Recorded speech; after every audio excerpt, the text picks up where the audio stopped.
O'zbekiston Respublikasi Qonunining 17-moddasiga binoan sessiya kotibini saylashimiz kerak. Sessiya kotibligiga 5-oydan saylov okrugidan deputat Muzaffarova Oqila Abdurahmonovna sessiya kotibi etib saylash taklifini kiritaman. Takliflar bormi? Takliflar bo'lmasa, qo'l ko'tarib tasdiqlab berishlarini so'rayman. Rozilar, rahmat. Qarshilar, betaraflar yo'q. Qabul qilindi. Deputat Muzaffarova Oqila Abdurahmonovna, marhamat o'z o'rningizni egallashingizni so'rayman. Hurmatli deputatlar, bugungi sessiya kun tartibi va ish reglamentini tasdiqlab olishimiz kerak. Kun tartibi va ish reglamenti sizlarga tarqatilgan. Kun tartibi va ish reglamenti bo'yicha kimda qanday takliflar bor? Boshqa takliflar bo'lmasa, qo'l ko'tarib tasdiqlab berishlarini so'rayman. Rozilar, rahmat. Qarshilar, betaraflar yo'q, qabul qilindi. Hurmatli deputatlar, kun tartibidagi birinchi masala Jondor tumanida 2025-yilda aholi bandligini ta'minlash va kambag'allikni qisqartirish bo'yicha amalga oshirilgan ishlar hamda 2026-yilda yangicha yondashuvlar asosida aholi daromadini oshirish, barqaror ish o'rinlarini yaratish hamda kambag'allikni qisqartirish bo'yicha joriy yil uchun belgilangan maqsadli ko'rsatkichlarni tasdiqlash to'g'risida hisobot berish uchun so'z tuman kambag'allikni qisqartirish va bandlik bo'limi boshlig'i o'rinbosari kelganlar, marhamat, so'z sizga.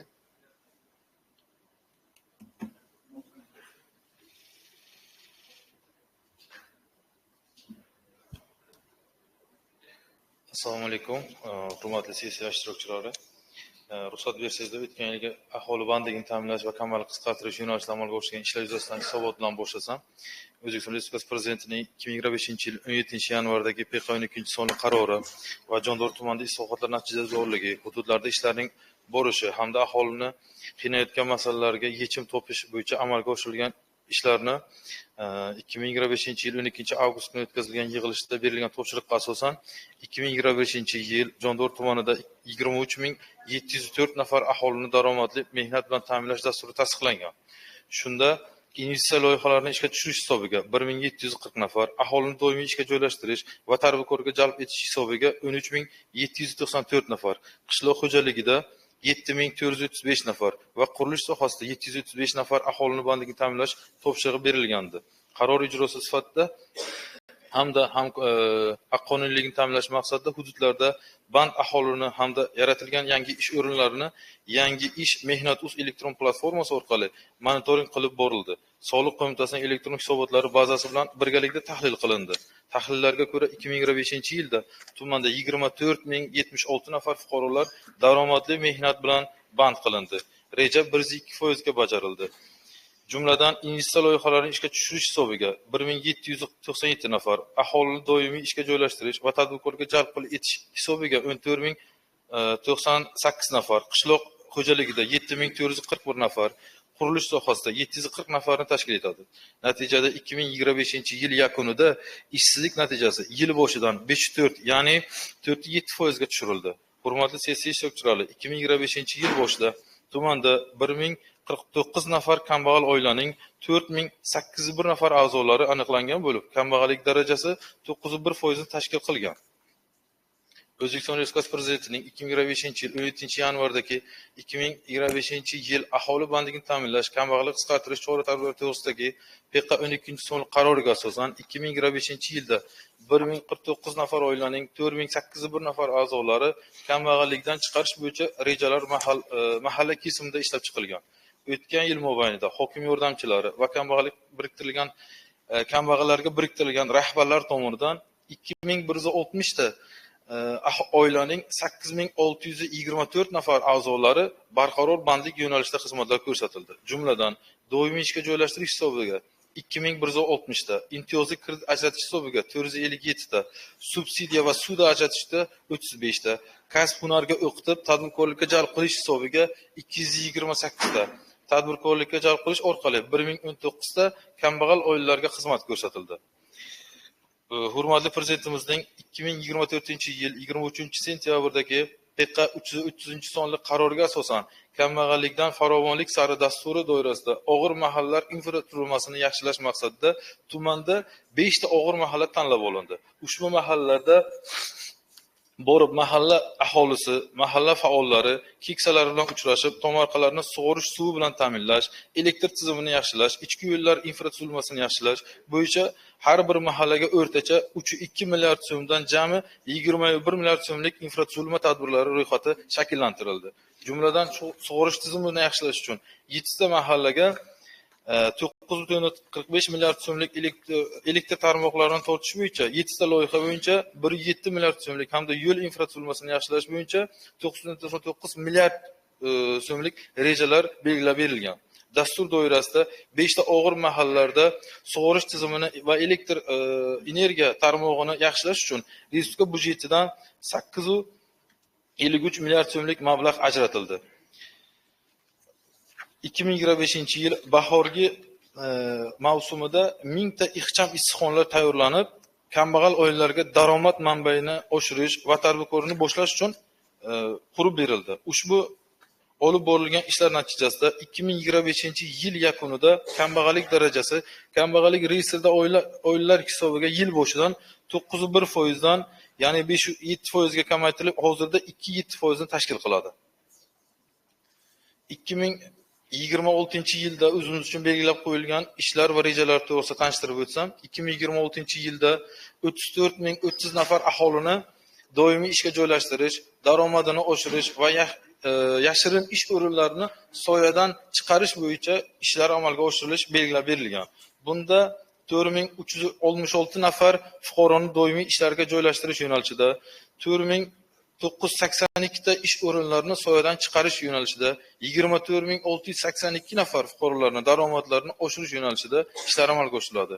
1,255 nafar kambag'al oilaning 5,100 nafar oila a'zolari daromadlarini oshirishga qaratilgan barcha xizmatlar qamrab oladi buning ichida. Jumladan doimiy ishga joylashtirish hisobiga 439, kambag'al oila daromadini oshirish orqali 201, kasb-hunarga o'rgatish orqali bandligini ta'minlash va boshqa yo'nalishlar hisobiga 75 ta o'ziga qamrab oladigan yo'nalishlar belgilab olingan. Norasmiy faoliyatini legallashtirish hisobiga esa 138 nafar, tadbirkorlikka jalb qilish va boshqa yo'nalishlar hisobiga 402 ta kambag'al oila daromadini oshirishga qaratilgan xizmatlar o'z ichiga oladi. Joriy yil yakuniga qadar tijorat banklari hokim yordamchilari va shu bilan birga mahallalar o'rtacha 40 tadan jami 2000 ta mikroloyihalarni ishga tushirib, 4000 ga yaqin yangi ish o'rinlari yaratilishi rejalashtirilgan. Shu bilan birga 2026-yilda yangicha yondashuvlar asosida aholi daromadini oshirish, barqaror ish o'rinlarini yaratish hamda kambag'allikni qisqartirish bo'yicha joriy yil uchun belgilangan maqsadli ko'rsatkichlar mahallalar kesimida ishlab chiqildi va tasdiqlash uchun xalq deputatlari tuman kengashiga kiritildi. Hurmatli deputatlar, 2026-yilda maqsadli ko'rsatkichlar tasdiqlab berishingizni so'raymiz. Marhamat, hurmatli deputatlar, kimda qanday takliflar bor? Mana ko'rsatkichlarni, maqsadli ko'rsatkichlarni bergansizda. Unda biz deputatlar o'rganib chiqdik. Mana Chorzana mahallasi, Murg'ak, Alili, Eronshoh, Tobagar, Xo'jahayron mahallalarida ishsizlik darajasi yuqoriligicha turibdi-da. Bular bo'yicha alohida yana maqsadli bir rejalar qilganmisizlar? Hozirgi aytib o'tganimdek, o'tgan yilga 5 ta og'ir toifali mahalla tanlab olingan bo'lsa, bu yil ham xuddi shunday tanlab olingan. Buning ichida endi hozir siz aytgan ishsizlik va kambag'allik aynan bu bir ikkita mahalla bo'lmasligi mumkin, lekin bular bo'yicha alohida ish olib boriladi. Lekin bularning ko'rsatkichlari yuqoriligicha alohida ish olib boriladi. Marhamat deputatlar, sizlarda qanday takliflar bor? Marhamat.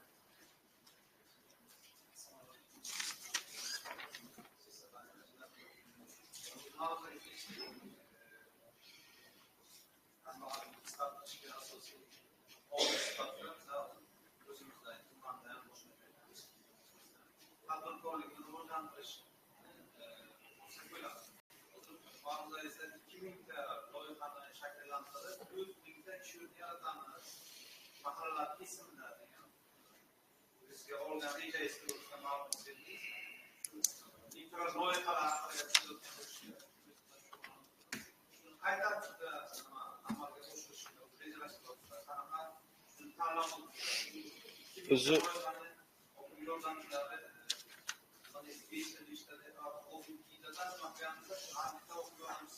qirqtadan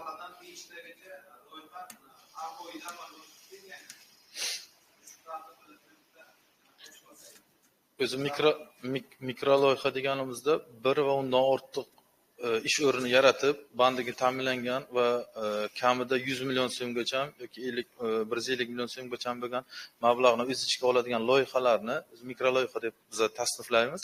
Mikro loyihalarning o'zida kamida bu o'zi. Bundan tashqari ham loyihalar bor hokim yordamchilarning. Biz endi mikro loyihalarni aniq dastur qilib ularga reja qilib berilgan.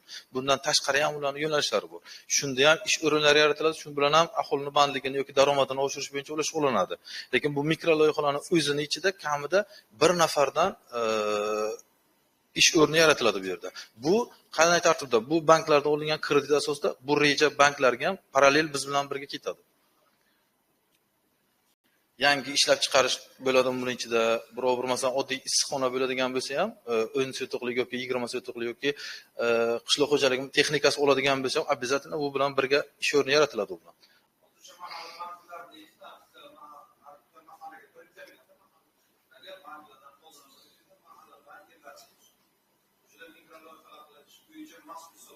Shunday. Mahalla bankari, mahalla agentlari mikro loyihalarni topishda hokim yordamchiga ko'maklashadi. Rahmat. Hurmatli deputatlar, kun tartibidagi birinchi masala yuzasidan xalq deputatlari tuman kengashining qarorini qabul qilishimiz kerak. Doimiy komissiya tomonidan tayyorlangan qaror loyihasi deputatlarga tarqatilgan. Boshqa takliflar bo'lmasa, qaror loyihasi asos uchun qabul qilinsin va deputatlarning takliflarini inobatga olgan holda ma'qullansin degan taklif kiritiladi. Shu taklifga qo'shilganlarning qo'l ko'tarib tasdiqlab berishlarini so'rayman. Rozilar? Rahmat. Qarshilar, betaraflar yo'q. Qabul qilindi. Rahmat.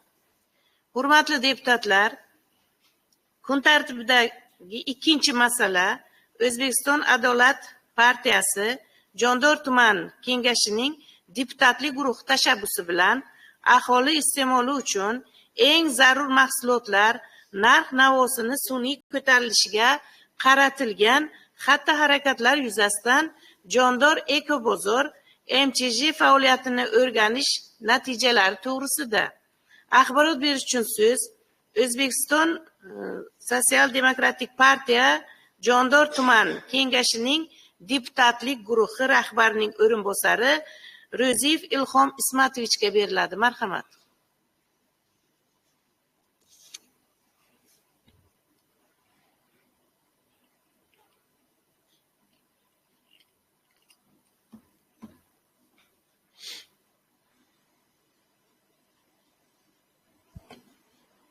O'zi yoniq. Assalomu alaykum, hurmatli o'z qatnashchilari, hurmatli deputatlar, Atoboy Jo'rayevna. O'zbekiston Adolat Sotsial-demokratik partiyasi ish rejasi va kengashning mana sifatsiz mahsulot ishlab chiqarish hamda narx-navoni sun'iy ko'tarishga qaratilgan xatti-harakatlarni yuzasidan deputatlik nazorati tadbirlari o'tkazish to'g'risidagi 2026-yil 2-fevraldagi 01.02/24 ko'rsatma xati va xalq deputatlari Jondor tuman kengashi raisining ruxsati asosida Adolat Sotsial-demokratik partiyasi Jondor tuman kengashi deputatlik guruhi tomonidan tumandagi Jondor Eko bozorimiz MCJ faoliyati nazorat tartibi o'rganildi. O'rganish davomida bizga xabaringiz bor, bizga mana soliq idoralaridan veterinariya bo'limi, iste'molchilarning huquqlarini himoya qilish bo'limi va tegishli boshqa tashkilotlardan mana sanitariya epidemiologiya osoyishtalik markazi xodimlari hamkorlik qildi. Biz Jondor Eko bozor MCJ haqida axborot beradigan bo'lsak, Jondor Eko bozorimiz 2018-yilda tashkil topgan bo'lib, bozorda hozirgi vaqtda 15 nafar ishchi xodimlar faoliyat ko'rsatadi. Bozor faoliyatini nazorat qilish uchun jami 56 ta kameralar o'rnatilgan bo'lib, shulardan 40 tasi kuzatuv kameralari, 2 tasi PTZ 1 ta va avtomatlashgan avtoraqam taniydigan va 13 tasi yuzidan taniydigan Face ID kameralarini tashkil qiladi. 2025-yil oktyabr oyida Everest Club MGJ bu haligi tashkilot nomi, xususiy tashkilot MGJ tomonidan raqamlashtirilib 4 dona kamera orqali sun'iy intellektga ulangan.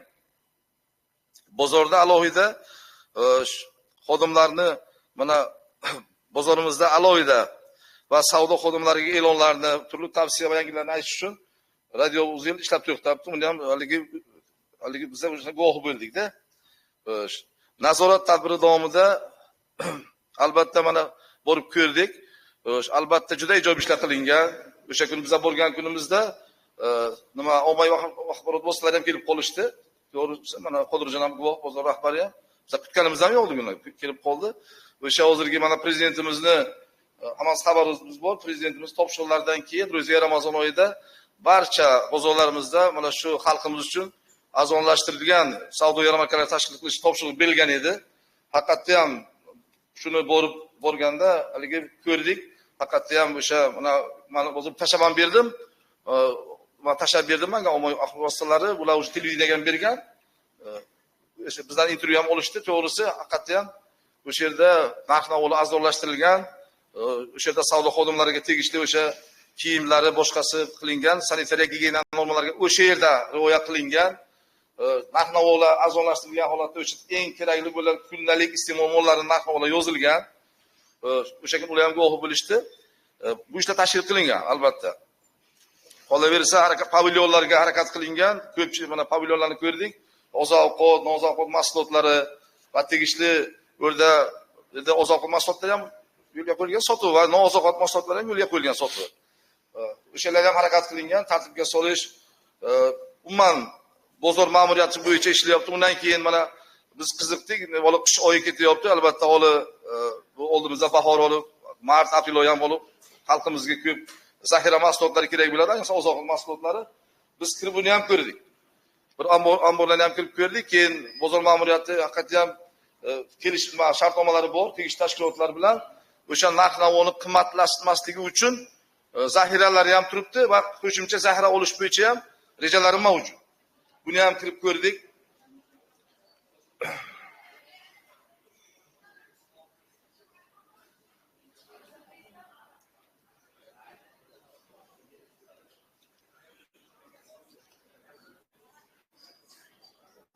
Ayeshni yo'qmi? Bozorda har bitta ishchiga taqsimotlar qilingan. Tojirevna bozor rahbari tomonidan har bitta xodim qilishni biladi. Kirgan vaqt o'sha bozorda xodimlar kutib olishdi. Biz shu maqsadda kelganimizda albatta o'zining vazifasini biladi. Ko'pchiliklar suhbat qildik.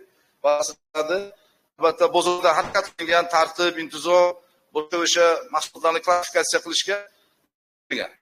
Lekin albatta bular birgalikda ishlar ham juda o'rda bor.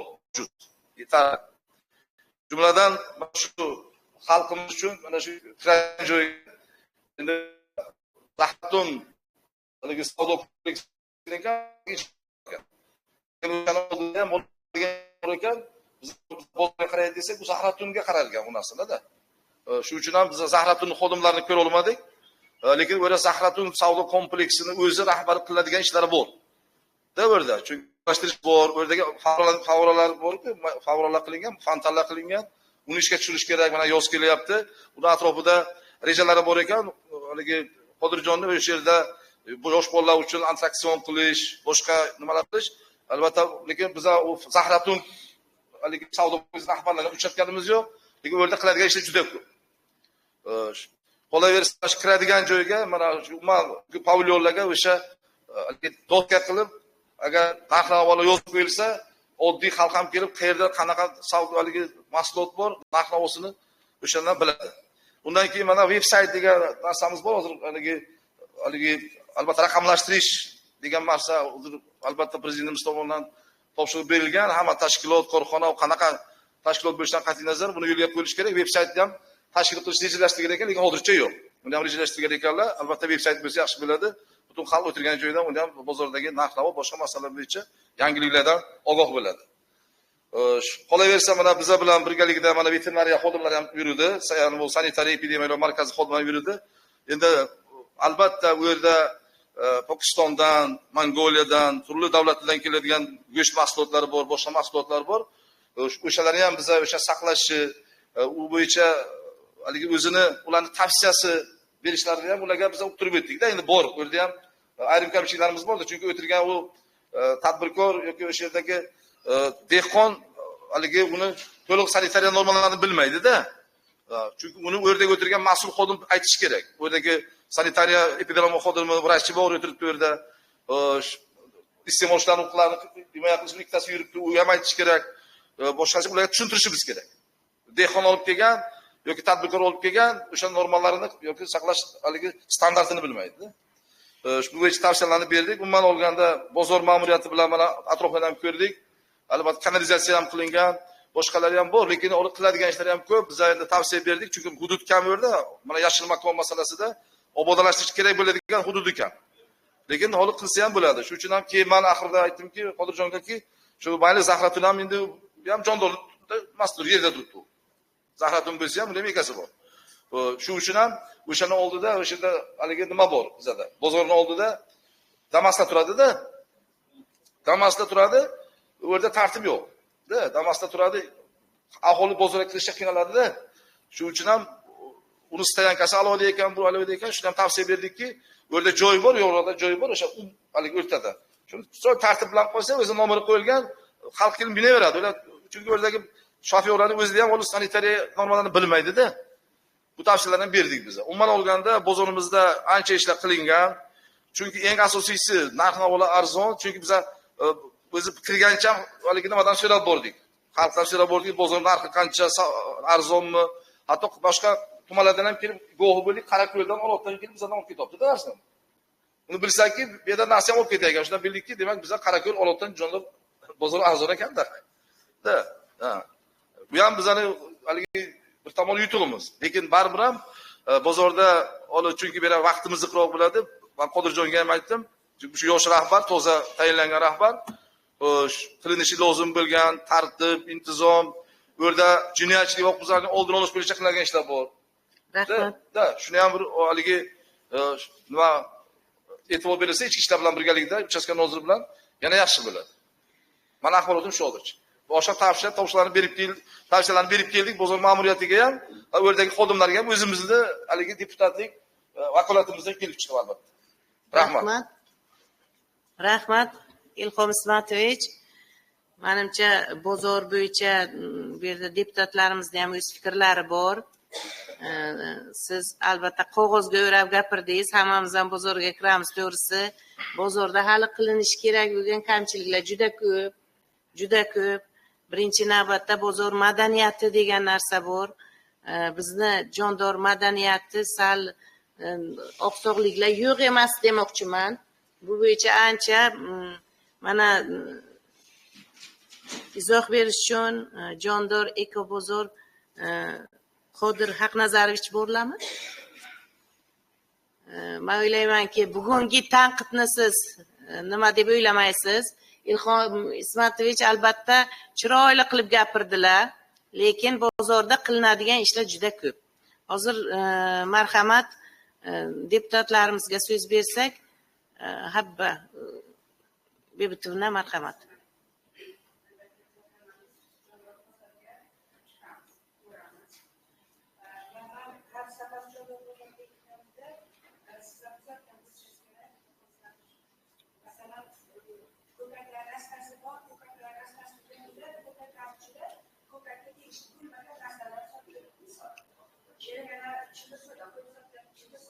Bor.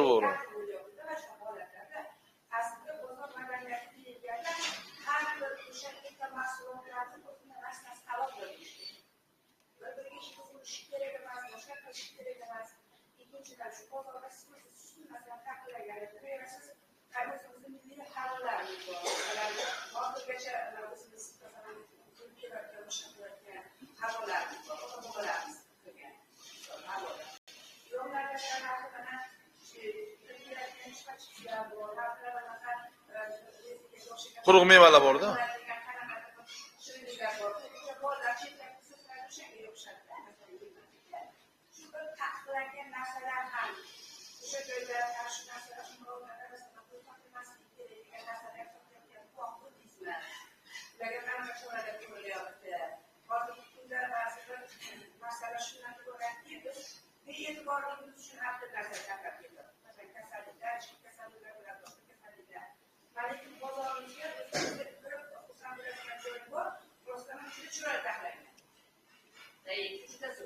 Lekin o'shaning ichki mahsulotlarini tartibga solish kerak menimcha.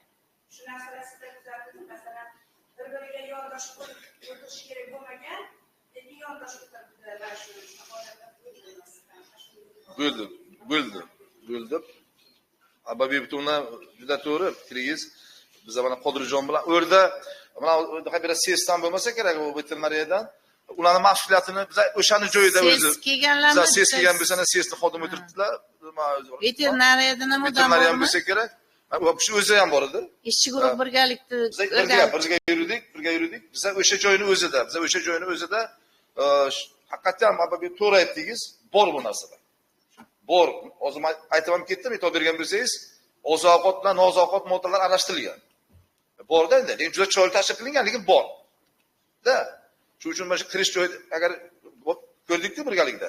Shuning uchun o'shanda o'zida ham aytdik, hozir olaman dedi, oldi ham, lekin uni albatta sizlarga tavsiya berib keldik. Shu ham qilinsa bor-ku. Shular bo'yicha Qodir Haqnazarovich o'zingiz fikrlaringizni eshitaylik.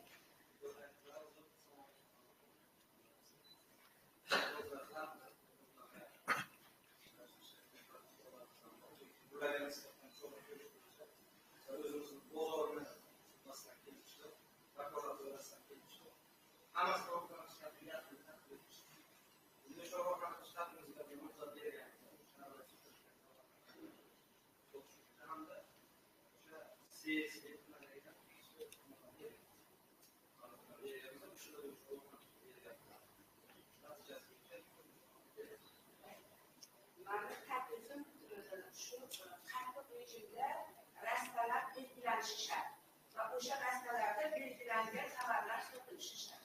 Bu narsa qattiq belgilanadi. Rastalar belgilangan bo'lishi kerak. O'sha rastada o'sha mahsulotlar tashkil o'sha mahsulotlar. Rahmat. Yana kimda qanday taklif bor? Marhamat. Ortiq Orziqulovich.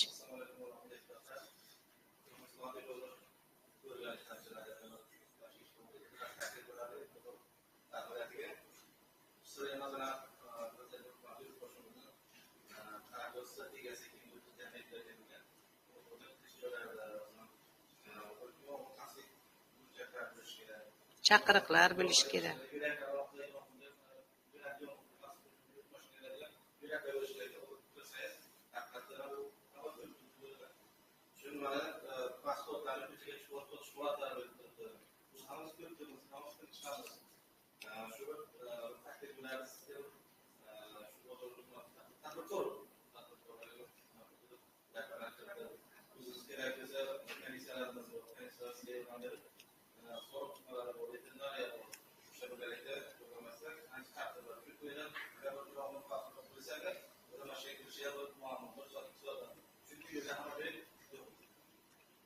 Rahmat.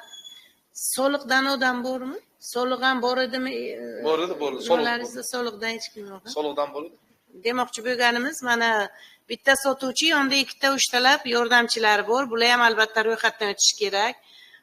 Siz mana shu bozor rahbar sifatida shu narsalarni qattiq olishingizni biza deputatlar talab qilamiz sizdan. Albatta har bir inson xursand bo'lay deb bozorga kiradida, bozorda kayfiyati oshib chiqib ketsa, men o'ylaymanki, xalqimizni farovonligi ham, xalqimizni kayfiyati ham bozorga bog'liq. Buni siz o'zingiz ham yaxshi bilasiz. Shu uchun mana shu ishlarda siz albatta biz deputatlar ham qanaqadir takliflaringiz bo'lsa, eshitamiz, yordam berishga biz tayyormiz. Rahmat. Rahmat. Hurmatli deputatlar, kun tartibidagi ikkinchi masala yuzasidan Xalq deputatlari tuman kengashining qarorini qabul qilishimiz kerak. Doimiy komissiya tomonidan tayyorlangan qaror loyihasi deputatlarga tarqatilgan. Boshqa takliflar bo'lmasa, qaror loyihasi asos uchun qabul qilinsin va deputatlarning takliflarini inobatga olgan holda ma'qullansin degan taklif kiritiladi. Shu taklifga qo'shilganlarning qo'l ko'tarib tasdiqlab berishlarini so'rayman. Rozilar, rahmat. Qarshilar, betaraflar yo'q, qabul qilindi.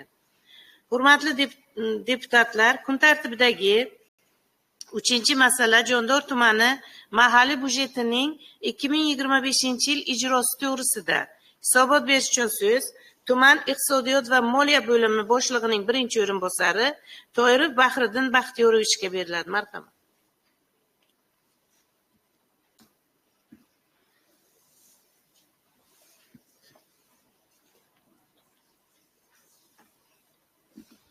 Assalomu alaykum, hurmatli sessiya ishtirokchilari, hurmatli deputatlar, hurmatli rais. Jondor tumani mahalliy byudjetining 2025-yillik ijrosi to'g'risida hisobot beradigan bo'lsam, Jondor tuman mahalliy byudjeti O'zbekiston Respublikasi Prezidentining 2024-yil 25-dekabrdagi PK 455-sonli qarori talablari hamda Xalq deputatlari tuman kengashining 2024-yil 27-dekabrdagi 7-021-235K24 sonli qarori asosida belgilangan parametrlar doirasida ijrosi ta'minlandi. Jondor tumani mahalliy byudjetining daromadlari 2025-yil yakunida 134 milliard 988 million so'm belgilangan bo'lib, haqiqatda 138 milliard 521 million so'mni tashkil etdi. Yoki mahalliy byudjet bo'yicha belgilangan reja 102.6% ga 3 milliard 533 million so'mga oshirib bajarilishiga erishildi. O'z navbatida tuman mahalliy byudjetining xarajatlari 181 milliard 657 million so'm. Ushbu mablag'larning 48.4% yoki 88 milliard so'm ijtimoiy soha va ijtimoiy qo'llab-quvvatlash xarajatlarini tashkil qildi. Shuningdek, ta'lim muassasalari ta'minoti va ularni rivojlantirish xarajatlariga tuman byudjetidan 60 milliard 322 million so'm mablag' ajratildi. Mazkur sohaga ajratilgan mablag'larning 33.2% tashkil etdi. Sog'liqni saqlash tizimi xarajatlariga byudjetdan 1 milliard 107 million so'm yo'naltirildi. Tuman mahalliy byudjetining madaniyat va sport sohasini rivojlantirish va saqlash xarajatlari uchun 21 milliard 537 million so'mni tashkil etdi. Davlat hokimiyati boshqaruv organlari ta'minoti 54 milliard 378 million so'm mablag' ajratildi. Tuman mahalliy byudjetining 2025-yilgi o'tgan davrda hosil bo'lgan qo'shimcha manbalar hisobidan jami 6 milliard 461 million so'm mablag' ajratildi. Jumladan O'zbekiston Respublikasi Prezidentining 2022-yil 25-oktyabrdagi PK 409-sonli qarori hamda O'zbekiston Respublikasi Oliy Majlis Senati Kengashining 2024-yil 30-yanvardagi KK 664-sonli qarorining ijrosini ta'minlash maqsadida 855.6 million so'm mablag' jamoatchilik fikri asosida shakllanadigan tadbirlarni moliyalashtirish maqsadida tuman hokimligi qoshida ochilgan fuqarolar tashabbusli byudjet jamg'armasi hisob raqamga belgilangan tartibda ajratildi. Shu bilan birga tumanda ijtimoiy, madaniy va sport tadbirlari, bayram va festivallar o'tkazish, obodonlashtirish tadbirlari hamda hukumat va viloyat hokimligi belgilangan turli tadbirlar uchun qariyb 5 milliard 605 million so'm mablag' o'z vaqtida moliyalashtirildi. Joriy yilning o'tgan davrida tuman byudjet xarajatlarida ijtimoiy sohani rivojlantirishga byudjet xarajatlarining ijtimoiy yo'naltirilganligini kuchaytirish va samaradorligini oshirishga qaratildi.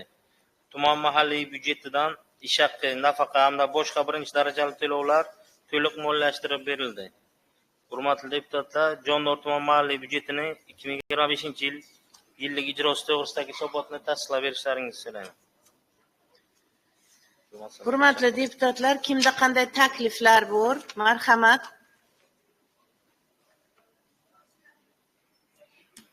Bormi? Takliflar bo'lmasa, hurmatli deputatlar, marhamat. Habiba Bebtovna.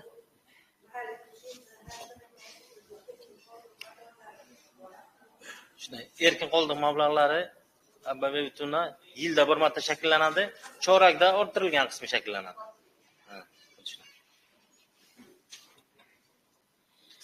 Kun tartibidagi 3-masala yuzasidan xalq deputatlari tuman kengashining qarorini qabul qilishimiz kerak. doimiy komissiya tomonidan tayyorlangan qaror loyihasi deputatlarga tarqatilgan.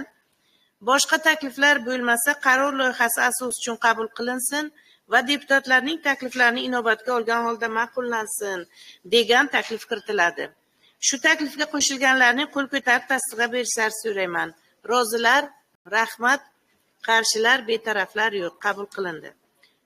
Hurmatli deputatlar, kun tartibidagi 4-masala Jondor tumani mahalliy byudjetining 2026-yil boshida hosil bo'lgan erkin qoldiq mablag'lari hisobidan mablag'larni yo'naltirish to'g'risida. Axborot berish uchun so'z tuman iqtisodiyot va moliya bo'lim boshlig'ining birinchi o'rinbosari To'yrov Bahriddin Baxtiyorovichga beriladi. Marhamat. O'zbekiston Respublikasi Oliy Majlisi Senati Kengashining 2024-yil 29-noyabrdagi KQ5 sonli qaroriga asosan mahalliy byudjetlarning qo'shimcha manbalarini aniqlash va ulardan foydalanish tartibi belgilab qo'yilgan. Mazkur tartibga ko'ra tuman mahalliy byudjetining 2026-yil boshida hosil bo'lgan erkin qoldiq mablag'lari hisobidan mablag' yo'naltirish bo'yicha takliflar jamoatchilik muhokamasidan o'tkazish uchun Regulation.gov.uz normativ huquqiy hujjatlar loyihalari muhokamasi portaliga joylashtiriladi va jamoatchilik fikrini inobatga olib tuman mahalliy byudjetining 2026-yil boshida hosil bo'lgan erkin qoldiq mablag'lari hisobidan amalga oshiriladigan tadbirlarni muvofiqlashtiruvchi komissiyaning xulosasiga asosan tuman hokimi bilan kelishilgan holda xalq deputatlari tuman kengash muhokamasiga kiritilishi belgilangan. Shunga ko'ra 2026-yil boshida hosil bo'lgan erkin qoldiq mablag'lari hisobidan mablag' yo'naltirish bo'yicha takliflar xalq deputatlari tuman kengashining qarorlari loyihasi asosida belgilangan tartibda Regulation.gov.uz yagona elektron tizimida tegishli ID'lar bilan ro'yxatga olinib, jamoatchilik muhokamasiga kiritildi. Jamoatchilik muhokamasi natijalari va fuqarolardan kelib tushgan takliflarni inobatga olib, O'zbekiston Respublikasi Byudjet kodeksining 126-moddasiga asosan tuman mahalliy byudjetining 2026-yil boshida hosil bo'lgan erkin qoldiq mablag'lari hisobidan quyidagi tadbirlar uchun mablag' yo'naltirish taklif etilmoqda. Ma'lumki, prezidentimizning PQ1 sonli xavfsiz ko'cha, xavfsiz yo'lak hamma mahallalarda, rayon hududida qarorlari chiqqan. Shu bo'yicha qaror ijrosini ta'minlash maqsadida kompyuter texnikalari hamda kameralar olish uchun 140 million so'm.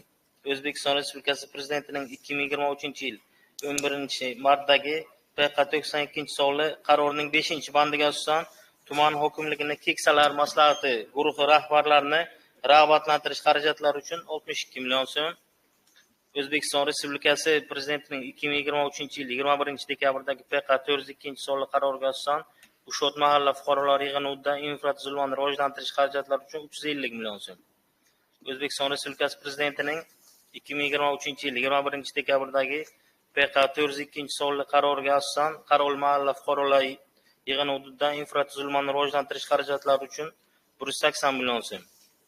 Bu hozir nima deb tabiiy savol tug'iladi. 350 million so'm tashrif davomida qarzdorliklar mavjud edi Ushot mahalladan hamda Qarako'lga kirish darvozasida. Jondor deb yozilgan o'sha stillardan qarzimiz bor edi. O'zbekiston Respublikasi Prezidenti rahbarligida 2023-yil dekabr kuni o'tkazilgan Respublika Ma'naviyat va ma'rifat kengashi kengaytirilgan yig'ilishi davomida berilgan topshiriqlar bo'yicha 50-sonli bayoniga asosan madaniyat markazi binosini qurish uchun 500 million so'm. Chorzona hududida 17-sonli yangi madaniyat markazi tashkil qilindi. Bu shunga. O'zbekiston Respublikasi Vazirlar Mahkamasining 2017-yil 19-maydagi 299-sonli qaroriga asosan xizmat uylarini ta'mirlash ishlari bilan bog'liq xarajatlarni qoplash uchun 232 million so'm. O'zbekiston Respublikasi Prezidentining 2024-yil 20-dekabrdagi PF 223-sonli farmoyishiga asosan Namg'oni mahalla fuqarolar yig'inidagi bozor infratuzilma obyektlarini qurish uchun faqat bu infratuzilmasini o'ziga 120 million so'm tok tortish uchun O'zbekiston Respublikasi Vazirlar Mahkamasi Majlisining 2024-yil 4-oktyabrdagi 171-sonli bayoni 1-ilovasi 1-3 band ijrosini ta'minlash maqsadida Vazirlar Mahkamasi Davlat tilini rivojlantirish departamentining 2024-yil 19-noyabrdagi 24-124-171-sonli xati hamda ushbu xat ijrosini ta'minlash maqsadida Buxoro viloyati hokimining 2024-yil 19-noyabrdagi 10-981 sonli xatlariga asosan tuman hokimligi xodimlarining davlat tilida ish yuritish asoslari bo'yicha malakasini oshirish xarajatlari uchun 21 million so'm.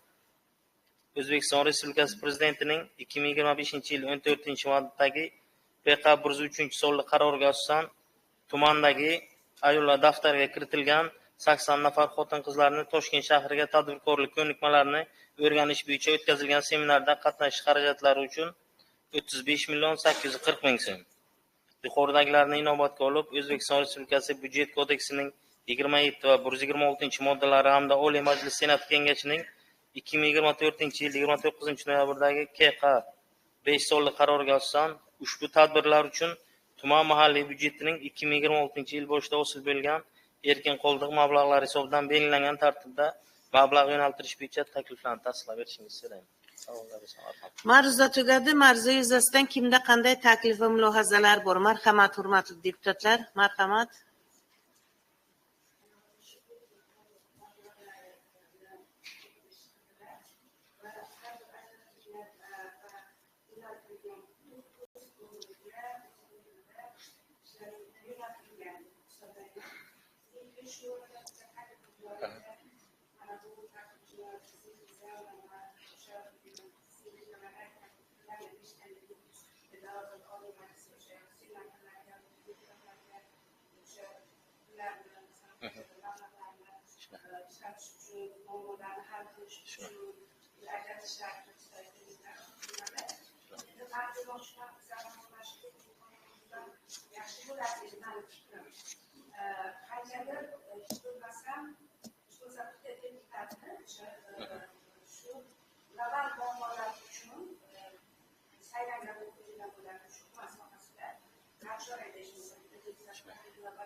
Savol uchun rahmat abitina taklif uchun.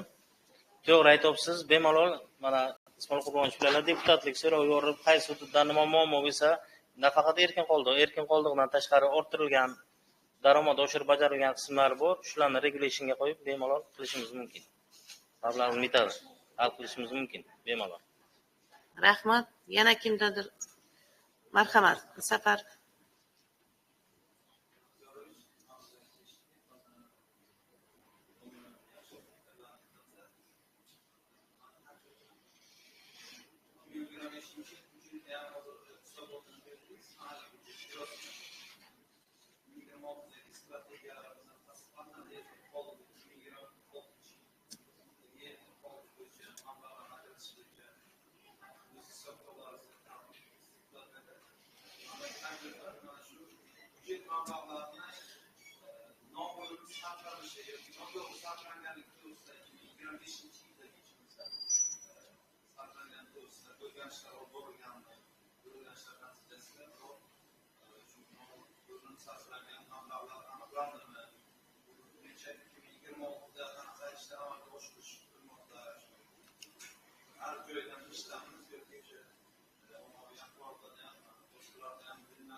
Savolingizni tushundim. Rahmat savol uchun. Bu bo'yicha o'rganishlar albatta olib borilgan, tegishli huquq-tartibot organlari bo'yicha oldingi yoki bundan oldingi sessiyada tuman prokuror tomonidan ma'lumot berildi to'liq. O'rganishlar bo'yicha keyingi sessiyalarga o'zimiz ham mahalliy byudjet bo'yicha o'rganilgan korxonalar bo'yicha ma'lumot taqdim qilamiz. O'rganish natijalari bor to'liq. Rahmat. Hurmatli deputatlar, takliflar bo'lsa marhamat, bo'lmasa kun tartibidagi 4-masala yuzasidan Xalq deputatlari tuman kengashining qarorini qabul qilishimiz kerak. Doimiy komissiya tomonidan tayyorlangan qaror loyihasi deputatlarga tarqatilgan. Boshqa takliflar bo'lmasa, qaror loyihasi asos uchun qabul qilinsin va deputatlarning takliflarini inobatga olgan holda ma'qullansin degan taklif kiritiladi. Shu taklifga qo'shilganlarning qo'l ko'tarib tasdiqlab berishlarini so'rayman. Rozilar, rahmat. Qarshilar, betaraflari yo'q. Qabul qilindi. Rahmat. Hurmatli deputatlar, Xalq deputatlari tuman kengashi sessiyasi kun tartibiga qo'yilgan masalalar ko'rib chiqildi. Xalq deputatlari tuman kengashining sessiyasini yopiq deb e'lon qilaman. E'tiborlaringiz uchun katta rahmat.